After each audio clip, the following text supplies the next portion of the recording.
Hey, I'm Alex Radcliffe from Board Game Co, and today I'm reviewing Clans of Caledonia from Karma Games. Clans of Caledonia is a 1 to 4 player Eurogame in which players are building out their tableau, managing their resources, and trying to fulfill contracts as efficiently as possible. I have had this game in my collection for like 4 or 5 years, and with the current campaign for Clans of Caledonia Industria, I was like, you know what, now's about time to finally dive into this game that I've been wanting to play for a long time to see if I'm interested in the expansion. And I've played this game, and I'm interested in the expansion. Let's go ahead and dive into a review of this. I should note, just as well, let's dive into how the game plays, loose overview, and then I'll dive into my thoughts, like, don't like, all of that, timestamps as always down below. But with that said, Clans of Caledonia is a 1 to 4 player Eurogame. What you're trying to do is, well, get points, as you generally are in these games. But what you're doing, and I should note as well, this is not a prototype, this is the original Clans of Caledonia that I've had in my collection for like 4 or 5 years. But Clans of Caledonia, what you're trying to do is trying to get points. Primarily, most of your points are going to come through fulfilling contracts. You see, you have these contracts, these export tiles over here, which you're trying to get, you're trying to achieve them. And the way you do that is you're going to gather the resources shown on the right, and then as an action, trade them in to go ahead and get the things on the left, all the way around. The resources on the left to get the things on the right. Now, the things you're going to get on the right can vary. You can get money, which is helpful in game. You can get upgrade abilities over here. You can get the ability to get free placements on the board. But the main thing you're trying to get, ultimately at the end of the game, is going to be these things over here, which are these export goods. You see, certain tiles, or almost all tiles, will have export goods on them, which can vary from, let's say over here, for example, we have this tile over here, which is simply, that's 1 point for that good. That bottom good is always worth a point. But this good over here is one of the more important goods that's worth either 3, 4, or 5 points depending on how things go. So this tile over here is worth a minimum of 1 point, and then it's either worth 2 times 3, 2 times 4, or 2 times 5, which means the value of this tile ranges from 7 points all the way up to 11 points depending on how things play out. Now, the way that's going to play out is at the end of the game, or as you're buying tiles, you're going to mark the value of these goods on this track. So if I take this tile over here, if I fulfill this, I will move this good over here too, and now this good over here has that rank, so to speak. But as you move these around the board, so for example, if that's there, and that's there, at the end of the game, depending on what's been fulfilled more of, the ones that are further back are worth fewer points. So for example, this will be worth 5 points, 4 points, and 3 points for each one, making this a 7-point tile. Hopefully that's not too much, but I'm trying to work your way backwards from what you're trying to get towards so I can then explain the engine at play. So ultimately, you're trying to achieve these export tiles, which means you need to gather all the resources on the left to go ahead and achieve those tiles. That's where we're going to get into the actual actions you take and how the game plays out. You see, the game is going to play out across 5 rounds, and in those rounds you have 8 actions you can take, although technically one of those actions is passing, so not fully in action there. But of these other actions, of these 7 actions, you can take them as many times as you want per round, but only once per turn. On your turn, you choose an action, and then it's the next player's turn, and around you go. Now, the problem is you're trying to do everything all at once, and you're trying to get to everything before the other players do, and this map, while it might not seem super competitive at first, will very much show just how important every single placement is the more you play the game. About halfway through your first game, you'll start to realize where you've gone wrong and how you should have built things out as you went. Now, that's where you're going to come to this industry you're trying to build, because you are ultimately trying to build up your industry. You're trying to get all these various goods. There are 6 core goods in the game. There's 3 basic goods that are produced, and the 3 goods you can produce them into, and you're trying to get those in order to fulfill these export contracts. So what you're going to do as you start playing the game is you're going to try to eye what you think you want, and then you're going to try to figure out your pathway towards that as you build out. You see, the actions you can take in the game ultimately come down to how you expand over here on this board. You see, your goal in each round is to expand on the board, and then to go ahead and cash in and produce at the end of each round to go ahead and see how you can get the goods you need and fulfill those contracts, which is where we get to those actions. The first action you can do is trading. Trading is going to have this market board over here where you can buy or sell goods, an important part of the game. But when you buy or sell a good as an action, you take your merchants, you start the game with 2, but you have the ability to buy more on your player board, but you're going to take these merchants over here and you say, great, I'm going to take this and I'm going to go ahead and put it over here, and that's going to allow me to sell cheese. You're going to sell however many, let's say you put 2 merchants there to sell 2 cheese. You'll look at the current market price of cheese, which is 10 money each. You'll sell both cheese for 10, and then you'll move the marker up or down the amount you sold or bought. In this case, we'll move it down 2. So you get both at the sale price of 10, but it goes down 2 because you supplied 2 cheese to the market. You now have 20 money, and the next person who might want to buy cheese can go ahead and buy cheese. Now, so this market over here is going to be a bit of a catch-all. It's going to be your fallback to try to fill those gaps as you don't actually have everything you need in your engine. But it's going to give you a lot of flexibility, but at the risk of being victim to the market dynamics. So that's the first action, is trading, where you buy or sell resources. And I should note, I will not be going into every single minutiae over here, but just to give you one example over here, you cannot have your tokens, your merchants, on both sides of a good in the same round. In each round, you can buy or sell each good, but you cannot buy or sell the same good in the same round. That's going to be the first action. The next action is obtaining an export contract. You're going to look at the round in play, and you're going to take one of the export contracts and then either gain money in the first round, nothing in the second round, or start paying money as the game goes on. Basically, the longer you've had to build up your engine, the more you have to pay for those opportunities to get victory points. Versus if you're focusing on those victory points early game, at least you get that money back, which can be helpful. But what you do is you take a export contract over here from the market. Let's say I want this one. I take it, I add it to my board, which I did not take the board tile over here, but you're going to have a little spot to place this on. You take that export tile. You can only have one at once unless you have a different clan. We haven't talked about this yet, but there are highly asymmetric clans. We'll get back to that. But you take an export contract because it's round 1. I will gain $5. That is action 2. I don't actually fulfill it yet, but I will have the opportunity. Action 7 is going to be fulfilling the export contract, paying the required goods, moving the respective import token, and getting any bonuses for it. That's going to be the last action you can take over there. So we've now covered 3 actions: the market, gaining an export contract, fulfilling an export contract. The next action you have is expanding. This is going to be a very common action. It's going to be how you get on the board. You do start with people on the board over here, which are going to give you recurring income. Over here, your people that go in the forest or the mountains will give you recurring income. Mountains cost a bit more, give you a bit more back. And one of the upgrade actions you get, which we'll come back to the upgrade actions. Expanding onto the board is going to be a very common action, and it's ultimately going to involve you looking at one of the pieces on your board over here. So your 2 livestocks, your basic resource of wheat over here, or alternatively the goods that they're turning into. So for example, your cattle over here can produce cheese later. So you're going to have, we'll come back to how that works, but you're going to have cheese factories that can produce if you have cheese, which you'll get from cattle. Similarly, you have this grain over here that can turn into either bread or whiskey in the game, and then you have your sheep, which will just produce their own basic resource that does not convert into anything else. But you're going to have these tiles over here. What you do is you choose an expand action. You take that good, you pay the cost on top of it, which in this case is 10 for a whiskey factory over here, and then you pay the cost of the board where you're putting that tile. So in this case, I'll look around and I'll pay this 1 over here. So I'll pay 11 money, 10 plus the land cost, which is going to be 1 for a total of 11. And now I have that factory on the board, although I do have less money in my engine, in my pool.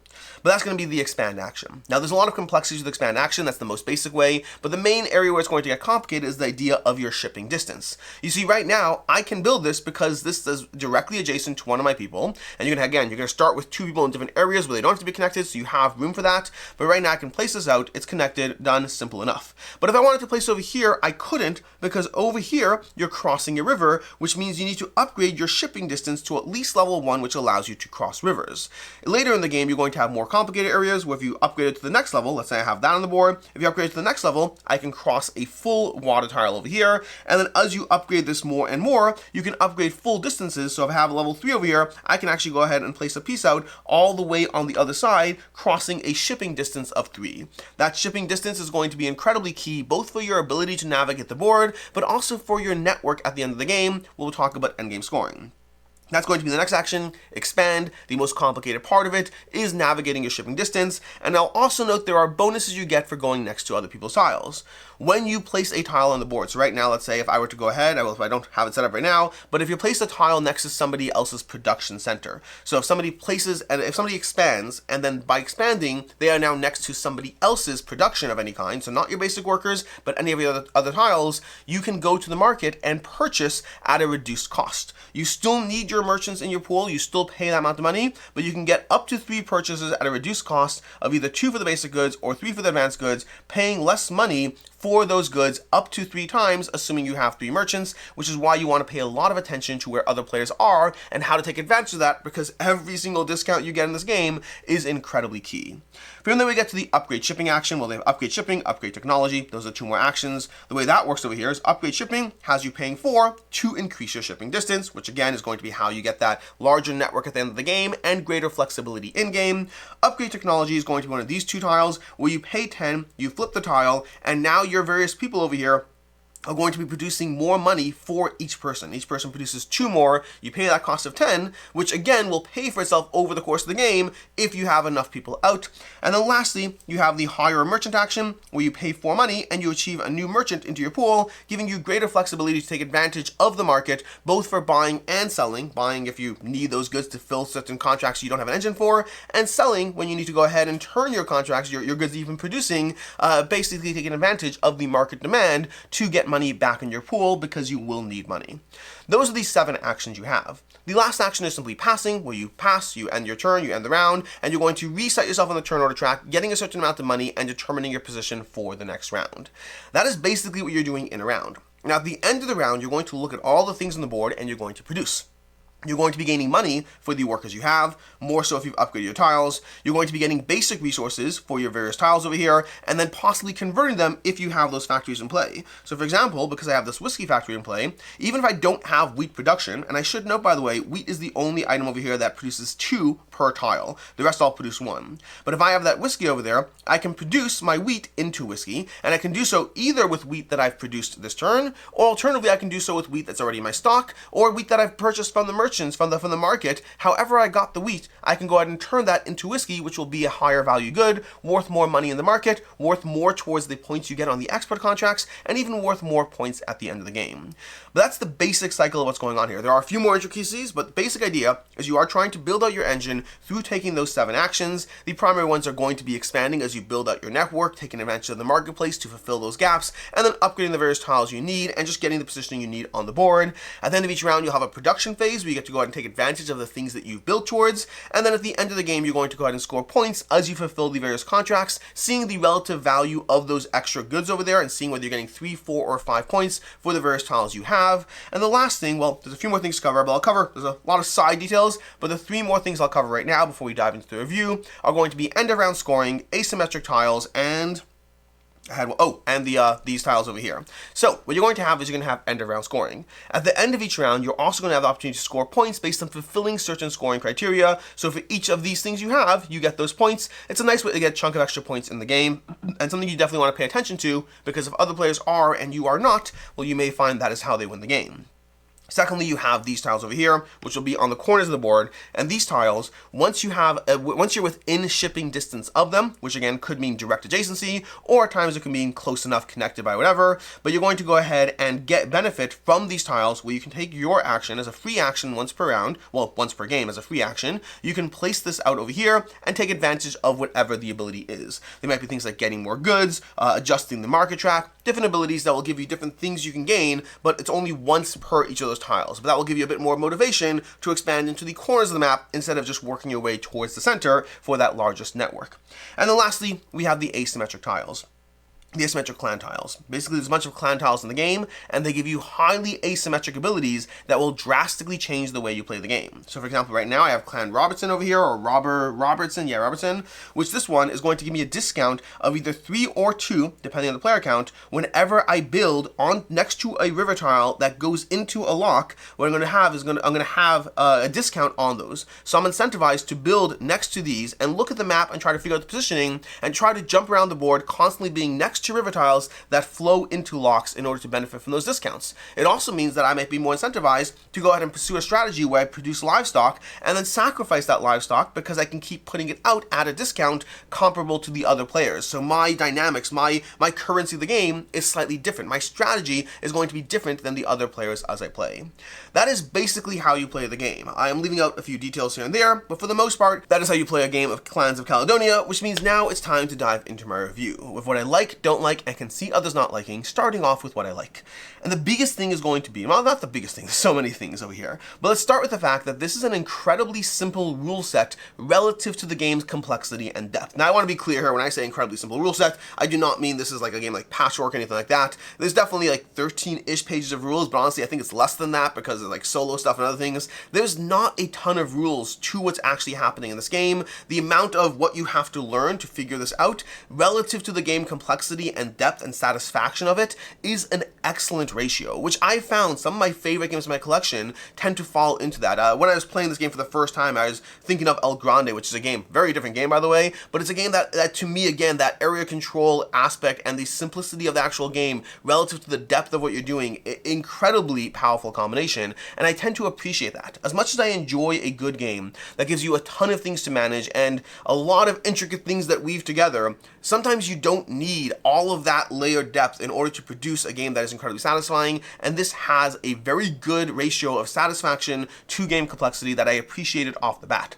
I'll say that it's very open in terms of what you can do to improve your tableau, but incredibly intricate in how it all fits together. You're constantly trying to figure out what is the fastest way to build up my tableau. Do I want to get a bunch of contracts early game in order to score a bunch of points and also benefit from, if you can get like 2 contracts, if you can get a contract, fulfill it, and get a new contract in round 1, you're going to get paid for that, which is nice, but you have to work your way towards that and sacrifice doing other things in the game, which will come at the cost of everything, because everything is opportunity cost. You can build up all your workers and start getting your engine up and running as far as your income, and again, that'll be great. It'll give you a lot of money round 2, round 3 if you can just focus on getting your workers out there.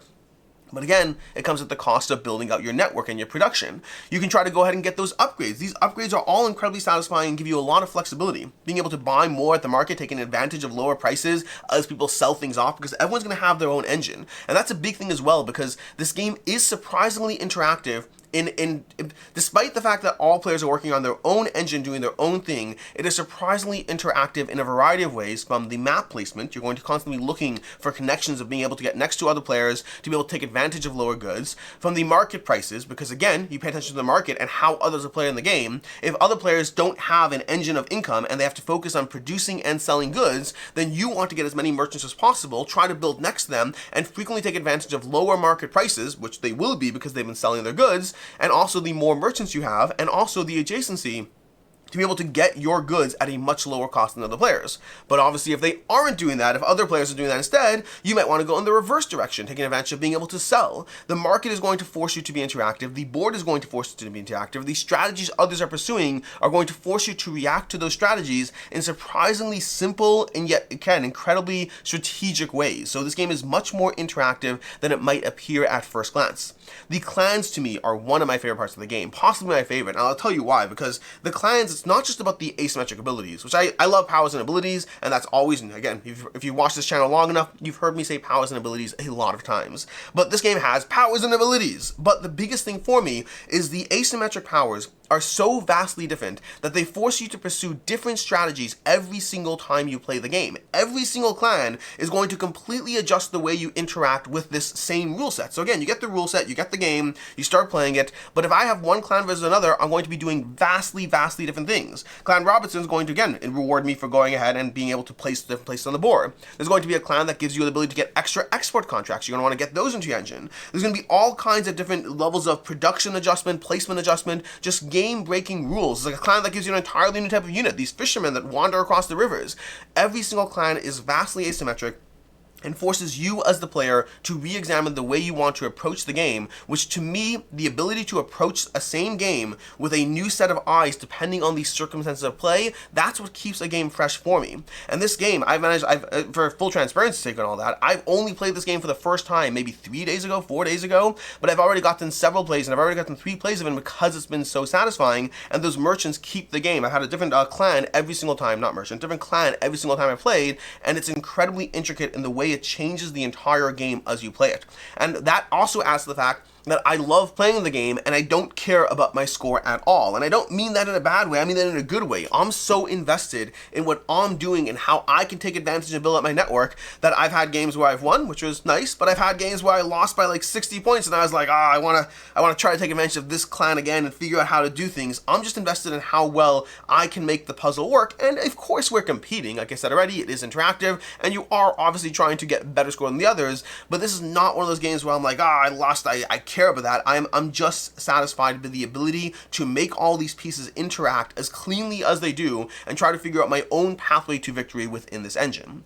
Now, as far as things I don't like, There's really only one thing, which is I don't love, but it is a, I guess, decently big thing because it's a core structure of the game, which is I don't like the way the endgame scoring works around those 3 special export goods. And this is one of those things that higher level players may see the ways around this, I don't know, but for me personally, in my game so far, I found that this weird balance of, because the less produced good is worth the most points, there's always this weird puzzle of, do I go for the thing that I think will be jockeying for those points? If all players do so, then it will stay at the least points, or do I go for the thing that's currently the most points, but by doing so it makes it worth less points?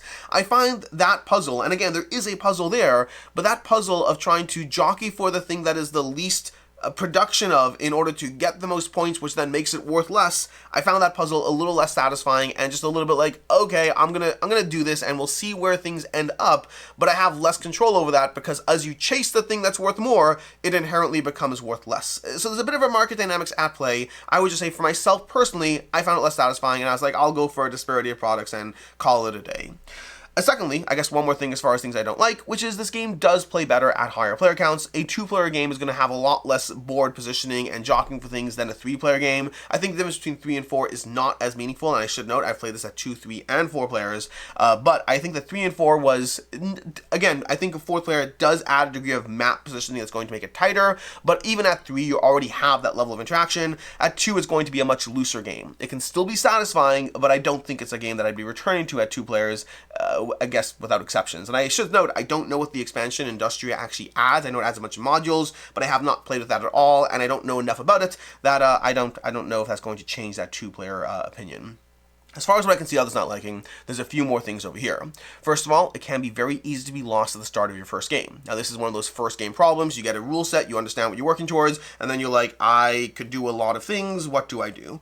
And my answer, as always with games like this, is just start doing things. Your first game is a learning game. You'll figure things out as you go. I didn't realize till halfway through my first game that we were scoring for these end-of-round tiles. There are actually a few things I didn't realize till halfway through my first game, because I kind of got all the rules, started playing, and I was like, oh yeah, that's a thing that's happening. I forgot about how that plays. And that just is how a game with this level of intricacy, and it's not rules complex. The rules are fairly light, but a game with this level of interactivity as far as how you actually move forward within the puzzle, there's a lot going on. It can be overwhelming. Just take a first action and go. But if you do find yourself lost at the beginning of a first game, that certainly can happen. There's how you win, and then working your way towards that, and figuring out how those two things connect can be a bit overwhelming at first. I'll say the game can be very AP-inducing, especially if you're trying to maximize every dollar spent, and I guess if you're playing it competitively enough, you should be trying to maximize how every dollar is spent.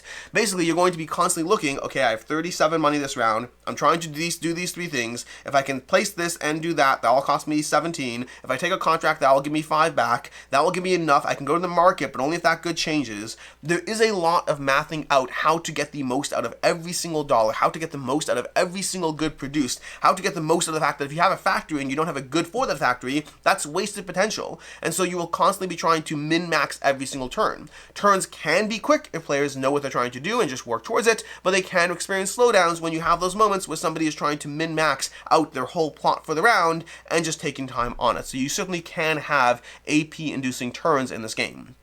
I'll say it can be easy to lose sight of what your network is like. Basically in this game, we talked about it loosely, but you have a network and the largest networks in the game are going to score points. And so if you can build a larger network, and a network in this game consists of separate areas that are connected through shipping distance. So the more separate areas that are connected through shipping distance will add up. So for example, right now, this over here is not connected to these. Well, I guess it is depending, well, it's not at all. But if you place this over here, let's say we had this over here for some reason, and you had this over here, you now have these two are connected by a shipping distance of 1 over that lock. So separate areas that are connected, and again, if we had this out over here, that would be another one that's connected. So you have these areas that will be connected, and the largest group will be worth points, but because it varies based on your shipping distance, and because the map can be hard to read at times or to see at a glance, I do think it might take several games before you can more easily see at a glance how everything works together. At first, you might misunderstand what your points are, you might misunderstand what your shipping network is, and even if you understand the rules fully, it can be hard to visualize it, which is important for a big chunk of points in the game.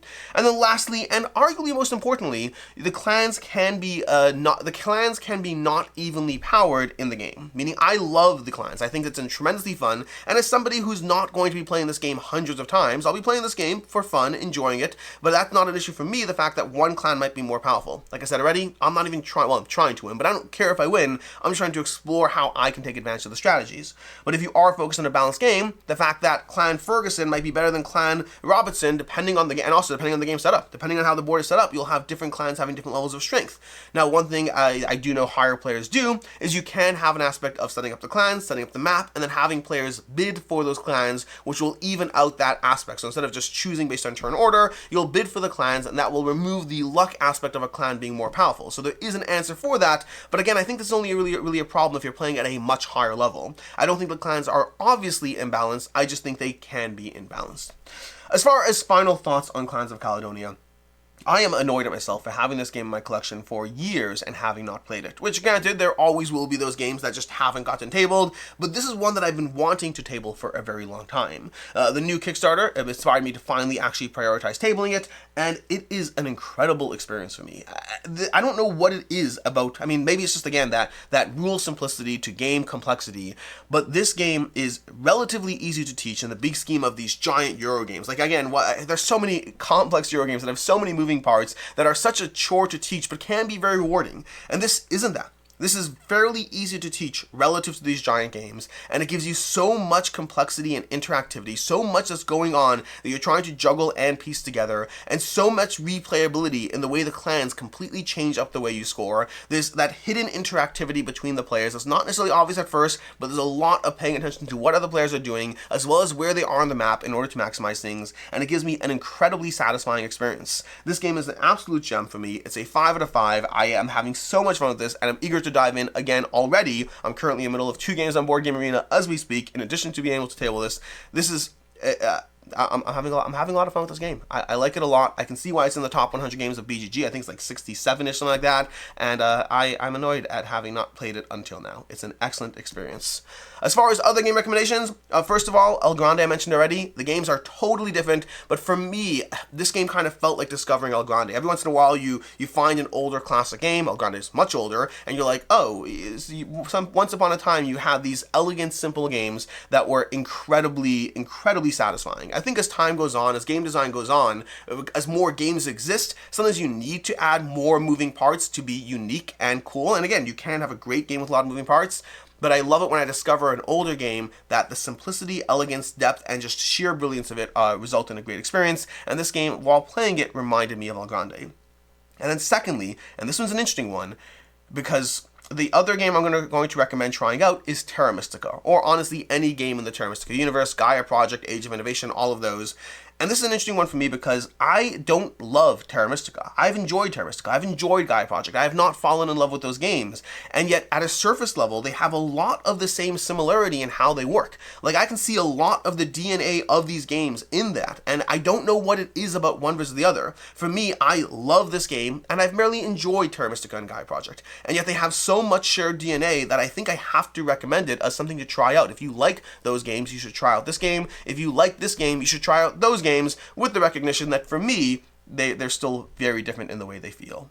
In any case, until next time, I'm Alex Radcliffe from Board Game Co. I hope this video was helpful, and as always, I hope you have a good one.